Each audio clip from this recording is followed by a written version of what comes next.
Fired up. Hey, let's get it. Great morning. Fired up. Just got done with a workout. Feeling amazing. For you guys that haven't tried Prolong from the Herbalife 24 line, man, it will have you pushing in your workout. Like, I've never pushed like I pushed in the workout when I have Prolong. So, amazing. Hope you guys are having a great Monday, you guys. This is one of our last Triple M's of the year. Dang, the year is almost out, you guys. We got 13 days left in 2017, and it's about to be 2018. Damn, that number is crazy. You remember the old days when you used to watch futuristic movies, be like, 2018, we're going to have flying cars and all that. That's about to be the year we're in. So I'm fired up. Today, we're going to be continuing on from last week's training video and speaker. A gentleman named Worre. He had 10 tips, and he's got 5 more that I really want to hear from. He's a network marketing professional, wrote the book GoPro. He's on the board for the DSA, the Direct Selling Association, which overlooks direct sellers like network marketing companies like Herbalife and other ones like that, that are bringing this new kind of business model to the market. This business model has been around for like 70 or plus years. Jim Rohn was actually in network marketing in a vitamin company, if you guys know who Jim Rohn is. So he actually talks about Jim Rohn in his next segment. So I'm really excited because these are powerful nuggets. You got first 5 last week, and if you didn't, go check the recording. And let's get to these week's nuggets. Make sure you got your book, or however you're taking notes. We're going to get some live shares at the end. We always love to hear your shares, and I'm going to give you guys a challenge. If you've never shared before, I'm going to challenge you to share today. Why? Because you want to create a new 2018. It starts with new actions today. So I want to hear from somebody brand new today. Let's get it. So without further ado, let's hear Worre, top 10 rules for success, his last 5. And then let your subconscious mind grind for you. Let it work for you. Let it create results for you. In this book, the one that I was just reading over the weekend, he talks about the fact that, you know what, if times are bad for you right now, if the wind is blowing in your face right now, just hang in there, because the wind can change. The wind will change, and if the wind's in your face, the wind can change and be on your back, be at your back, and propel you forward. And I really struggled with this message. I really had a difficult time with it, because I've listened to so much of Jim Rohn, and because if you know anything at all, which I'm an amateur, but if you know anything at all about sailing, it doesn't matter what the wind is doing. If it's at your back or if it's in your face, there is a way for you to move forward. If the wind is in your face and you have a sailboat, you just go back and forth, using that same wind to go forward. I will tell you, there's a group of people who are crossing their fingers today, and they're waiting for the wind to change. There's a group of people who are hoping and praying that the wind changes. And what I want to tell all of you, if any of those people are you, is you don't need to wait for the wind to change. The wind, whichever way it blows, can be your friend. If it's in your face, you have a different approach to how you move forward. If it's from the side, you have a different approach to how you move forward. If it's at your back, there's going to be times when it's at your back. Sure, everybody can move forward quickly when the wind's at your back. But when it's not, and it's not most of the time, you have to have a strategy to move forward. We can change the sail, and we can have total control regardless of the wind. We can decide which direction we're going to go regardless of the wind. We don't have to wait for something out there to happen in order for us to be okay. It's not out there, ladies and gentlemen. It's in here. It's not out there. It's in here. So not only do you need to take charge when it comes to setting the sail of your life, we need to let the whole world know, while they're all waiting for this wind to change, and it may change. Of course, at some point it's going to change. But it may not change for some people for a long time. We can give them an opportunity and the skills to be able to prosper regardless of the direction of the wind. Do you get what I'm saying to you? It's not out there, ladies and gentlemen. It's right in here. Once you get that, you realize how much power you actually really have in controlling the direction of your life. Everything will change for you. Instead of focusing just on the how, one of the skills, not only just the tactical skills of how to do things, but the skills of understanding the human element of what it is that we do. If you know why you need to use your own product or service every single day, then it's easy to develop structures for everybody to learn how to do that. If you know why it's important to build your story, if you know why it's important to go to your events, if you know why it's important to share the opportunity, if you know why it's important to utilize third-party tools, if you know why it's important to be able to give a strong testimonial, if you know why it's important to focus on personal development, then the how-to gets easy. And if you know why and you get that why strong enough, you can help all of those people that have been in assignment-oriented living for their whole life. In other words, they're told their whole life. A lot of people are waiting for somebody like you who understands why it is that we do what we do, to be able to inspire those people to start to do it, to do the how-to, and then eventually they'll develop the why-to. Once I understood this concept of the why, the person who knows how to do something will always work for the person who knows why to do something. Well, I don't want to work for anybody the rest of my life. What I want to do is I want to focus on why am I doing everything? Why does this work in network marketing? Why does this not work in network marketing? I understood all of the mechanical, psychological triggers that made our business work. And once I understood the whys, that not only did the hows get easy for me, but it became very easy for me to inspire other people to take action, because I understood the true reasons why to do something. I wasn't just saying do it because I said so. I could explain that philosophy to them. I switched my mind from becoming the best how-to guy that you would ever meet to becoming the best why-to guy that you'll ever meet. Changed my business, changed my life. I will tell you, if you implement this in your business, it'll change yours too. You can't afford to mow your lawn. What does that title even mean? Let me back up and give you some context to it. And I think by the end of this show, you're going to agree with me. If you're involved in network marketing, if you're an entrepreneur, you can't afford to mow your lawn. Now, here's where this all started for me. I've been mentored by a few different billionaires over the course of my career. And the first one, I went to him and I said, you know, I want to achieve, I want to move forward. You've had all this success. What do I do? How do I break out? How do I create more success for myself? He said, Eric, how much do you want to make in a year? Give me a number. I said, well, $1 million a year sounds good. You know, 2 commas, $1 million a year. That sounds like it would be, you know, a great life. He said, fine. He said, that's a good start. Let's break that down. To make $1 million a year, you would have to earn approximately $500 an hour in your work time. $100 an hour in your work time in order to be able to earn $1 million a year. He said, Eric, is there a task that you can do in your business that will earn you $500 an hour over time?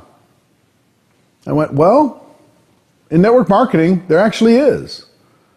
If I'm in front of a prospect, if I'm telling the story, if I'm sharing the product, I'm telling the story, I'm sharing the opportunity, I'm explaining the compensation plan, I'm with a prospect, helping them understand what it is that I have to offer. If I'm with that prospect, that over time equals $500 an hour or better. That was my experience. I just didn't spend that much time in front of that many prospects, right? I'd get my life was busy with everything else. I said, yeah. I said, yes, I have that activity. He said, fine.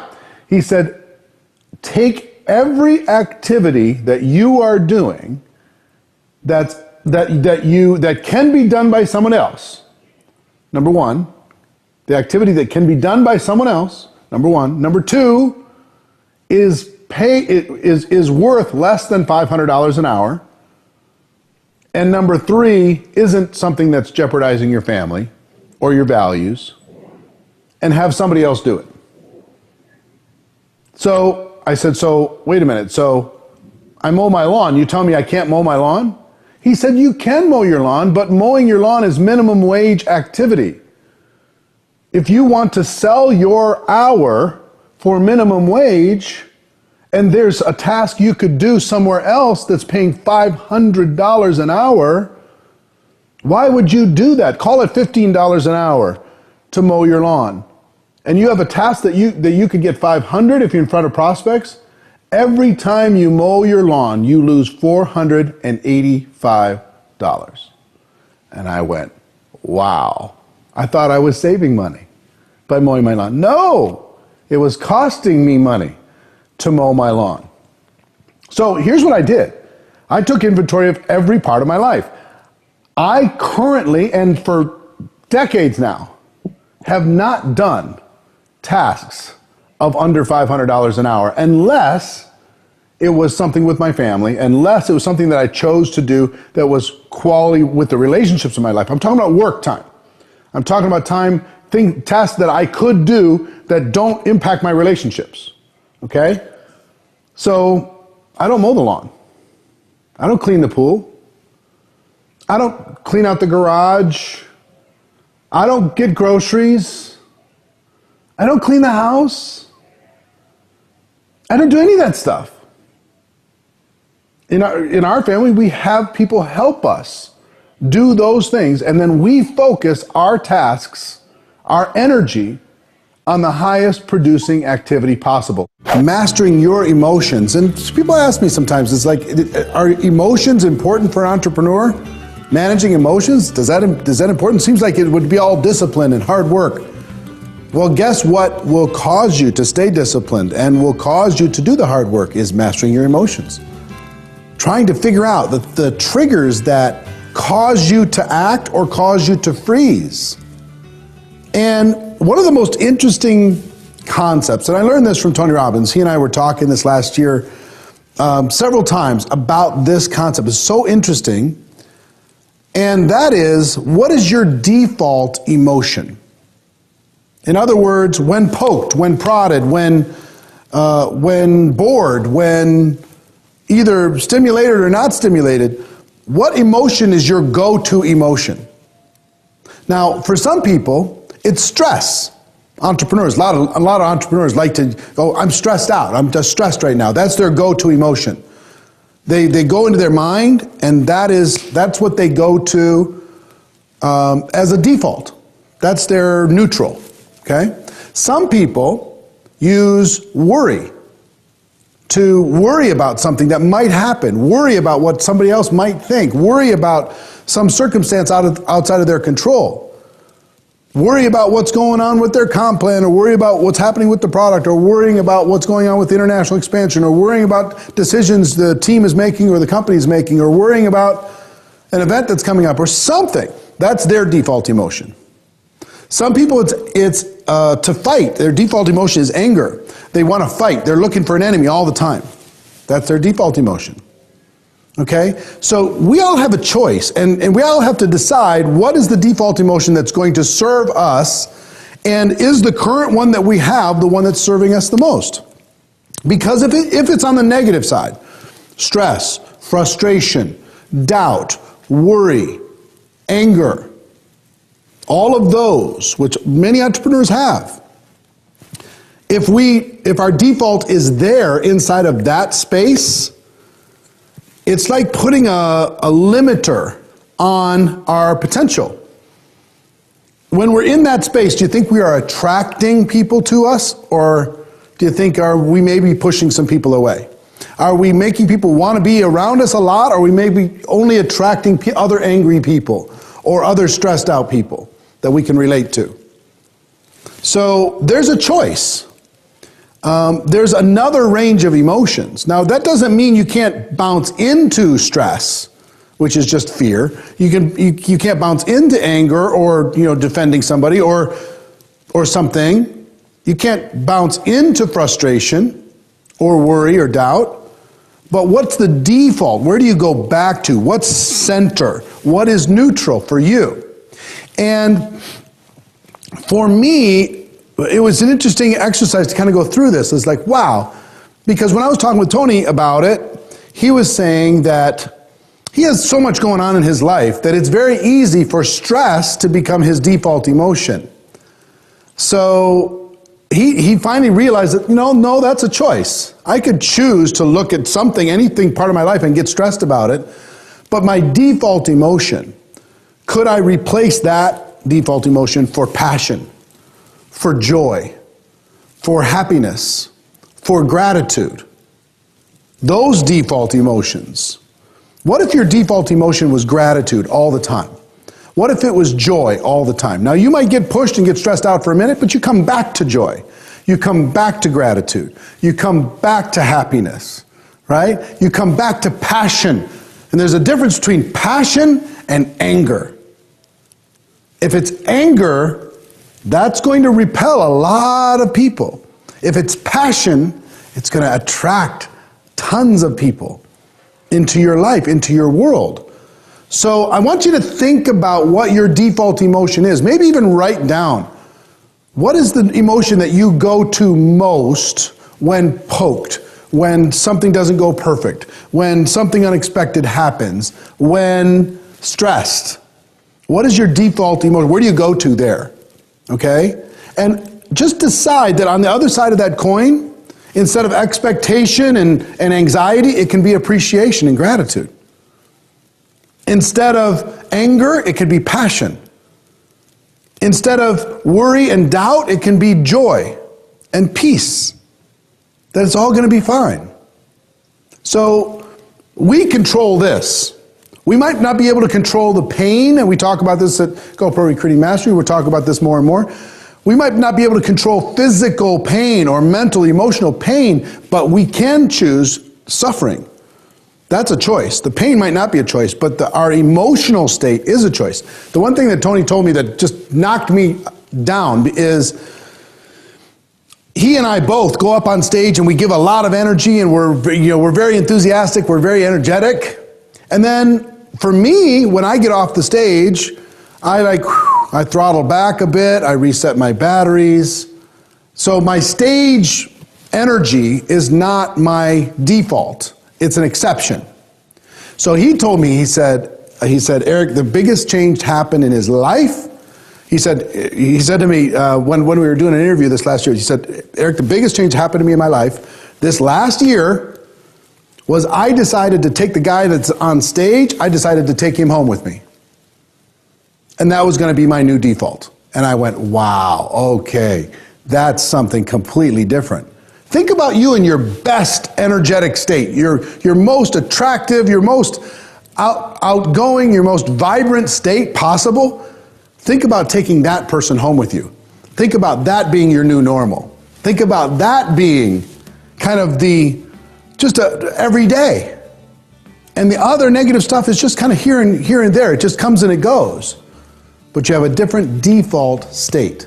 Control that default state, you start to take control of your life. All entrepreneurs. Man, that was powerful. Great stuff. All right, so let's get into some takeaways. My first one was tough times. And when he talked about the wind, he talked about the winds of change. And then when he gave the example of the sailboat, like when the winds come at you or they're on your back, there's always a way to move forward. He said there's a group of people out there that are like waiting for things to change, that are waiting for the wind to be at their back. And he said, there's going to be times when the wind is at your back, of course. And there's going to be a lot of times where it's not, because think of all the directions the wind can blow. And he said, if you're going to wait for that, you're not really going to be in control of your life. But instead, if you can learn how to take the wind however it comes and use it to direct you where you want to go, you can always move forward. And I thought that was so powerful because there's always going to be stuff that happens. I feel like nobody is ever going to be immune from that. But the difference is, it's all in how you deal with it. It's all in how you deal with it. And I feel like being aware of that, number one, is going to help you. But also, number two, understanding that that's really the structure of life. It would be like being out on the ocean right here and being like, man, I don't understand why I can't get from port to port. It's like there's the winds and there's you in the winds, and that's called life. And you just get to decide how bad do you want to get from your port to your desired destination versus how bad do you just want to wind up wherever. That's really the difference. Because in life, I see people that get to the port they want to, and I see people that wind up wherever. And the biggest difference between the two is that the people that get where they want to go had more desire to figure it out, to withstand, and to do whatever it took. And usually it's not that they didn't work hard. A lot of people work hard. A lot of people put in work. But this is what a lot of people don't do. A lot of people don't keep their head up to see how could their work be more effective. How could I put this sail a little bit better? How could I learn how to put this sail a little bit better? And also another thing people don't do is they don't withstand when the wind doesn't hit them like they want to. Because you got to know this. If the wind is hitting you in your face and the wind is always changing, then that means one day it's going to have to not be hitting you in your face. And if every time, write this down, you guys, if every time you stop when the wind hits you, you're never going to get where you want to go. Because guess what? There's going to be lots of times where the winds hit you. That's called life again. But this is what you got to remember, and write this down.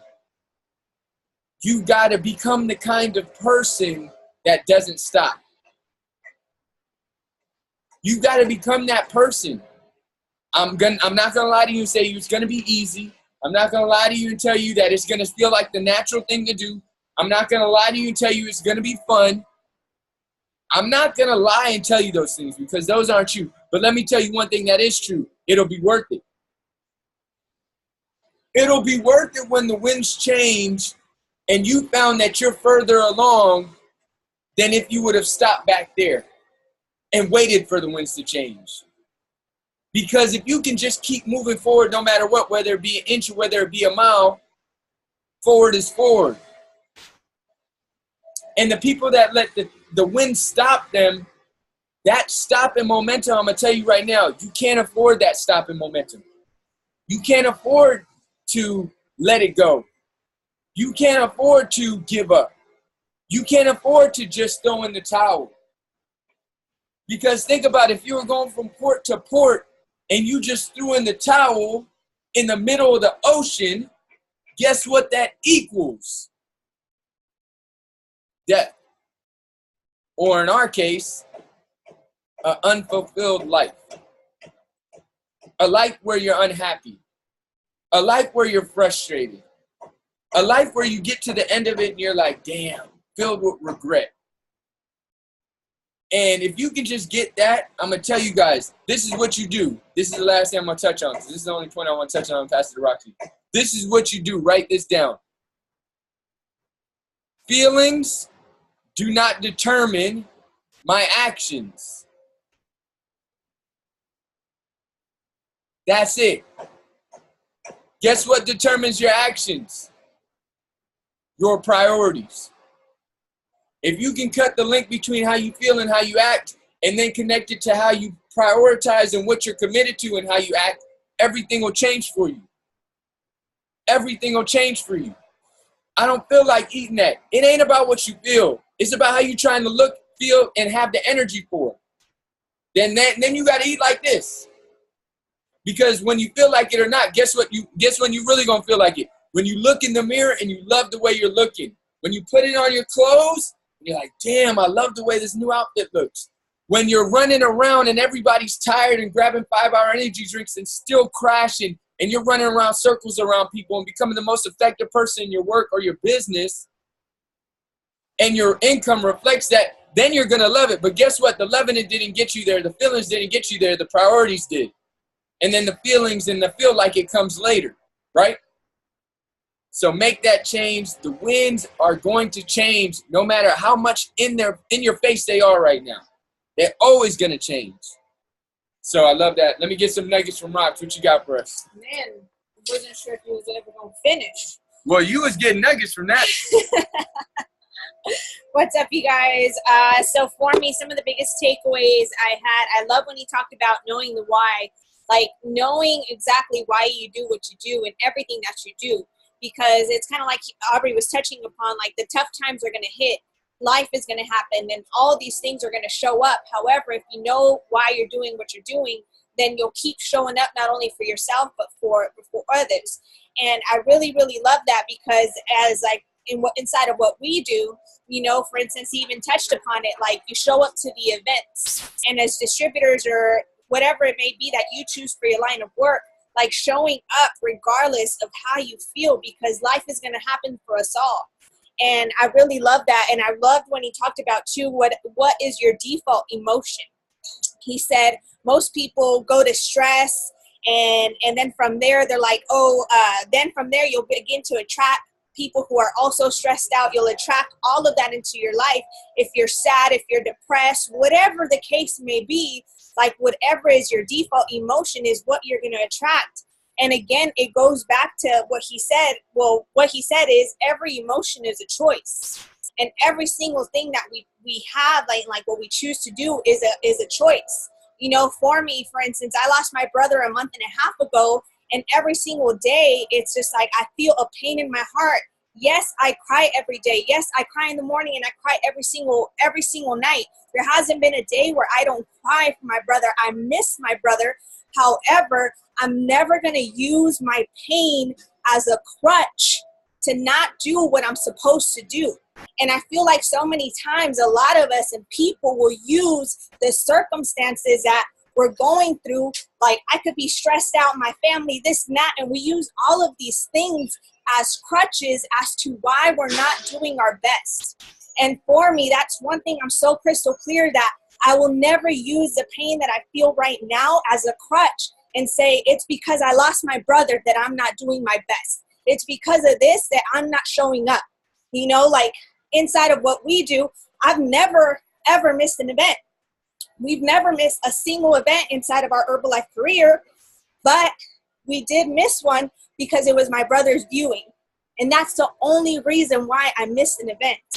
And so it just goes to show that life happens to us all. Like nobody is exclusive or illicit from what life happens, but how you show up and how you push through and how you continue to do life regardless of what gets thrown at you, like will determine the outcome for your life. So nuggets. So she did get something from what I said. You saw her give me a shout out. So let's get a few live takeaways. Give me a thumbs up or a smile. Remember, I want to hear at least one new person. Give me a thumbs up or a smile if you're ready to share, excited to share. I might just call on somebody because I want to hear somebody new. I think I see somebody. Sherry, let's get it. What you got for us? Give me a nugget. I already unmuted you. What's your just takeaway? I'm excited. I'm pumped up. I'm ready to rock. I'm a new distributor. I have had some challenges of nobody showing up to my camp, but I still work out here regardless. I will still host camp even if it's for myself and my 5 children who come with me. That is not an excuse for me not to be able to get what I need to do done so others can follow that lead. I sometimes don't have sales, and it bothers me sometimes, but most of the time it makes me want to get out there, take the information that you've given me and your lovely assistant there that she's given me to want to do better, to keep pushing out there, keep talking about Herbalife, keep engaged with my leads, with my sponsor, with my team beauties that are in a group with me. And it just motivates me. Every time I see you, every time I'm around my Herbalife family, they constantly feel like they're pushing me to a higher level, and it makes me want to push that higher level to other people and make them see that higher level within themselves. It's just constantly evolving. I love it. I love it. Thank you so much for that. And just know that it's all a part of the journey. People do no person fit camps or their own fit camp all the time. It's called working out. So don't even trip. We've done it a lot. And just keep it up. Keep changing lives, and you never know whose life you're changing from your example. So love that. I got one more person. I just saw her, and she just walked away from the screen. She's lucky. Esley, I'm going to get you next time. Give me a thumbs up or a smile. Susie, what nugget you got? Give me a nugget. Hold on. I already unmuted. How do I do it? I'm just going to do me. Yeah. Oh, they're getting Sorry, two. we had both of our computers going on here at the same time, so it's going to create some echo. But for me, I mean, I took away from all of you guys' shares, not only his, but your guys' as well. You know, like kind of like what Roxy shared, you know, recently having lost somebody in my family as well. And, you know, still doing this no matter what, because, you know, life goes on. One, and then two, you know, it's also like the impact that I want to make in the world. And like, I keep thinking about like the whole sailing thing, you know, because for some time, like you feel like, you know, you're going against everything, you know, and everyone, you know, and then it comes to times where I think back, you know, whew, I'm about to get emotional. Anyway, I think back at the times where everything was going my way, you know, but just know that this is part of the process. It's part of what needs to happen. And definitely, like, I took a whole lot from today's shares from all of you guys. Powerful. Thanks for sharing that, Susie. You know, showing up no matter what. I feel like when you do it, you become what's possible for others to do it. And the more that we all do it, I'm going to tell you guys, I just leave you with this. It's time to clock out. Folding, quitting, and giving up never works out for you. Never, ever works out for you. It doesn't serve you. It doesn't serve your family. It doesn't serve your friends. It doesn't serve your community. It never serves. They never talk about that person that quit. You never hear about, yo, man, I was so inspired, man, this dude, it got tough and he quit. That ain't never the story you hear about. It's always, man, I would have quit, but this dude kept going. I would have quit, she stayed in there. You know, this mom, this sister, this dad, this brother, whatever it is. So just know that the tough times are going to come for us all. And I heard this one time, and it made so much sense to me. He'd been in Herbalife like 34 years. His name is Mark Matika. He's deep into personal development. He said, you know, sometimes people look at people's lives and they're like, you know what, they're on the ocean, or they had a trust fund, or they're, you know, living the life. It's like, why do they have it so easy? And, you know, maybe we don't. And he said, don't look at other people's lives and not understand what they're going through, or maybe that lifetime for them is just a vacation.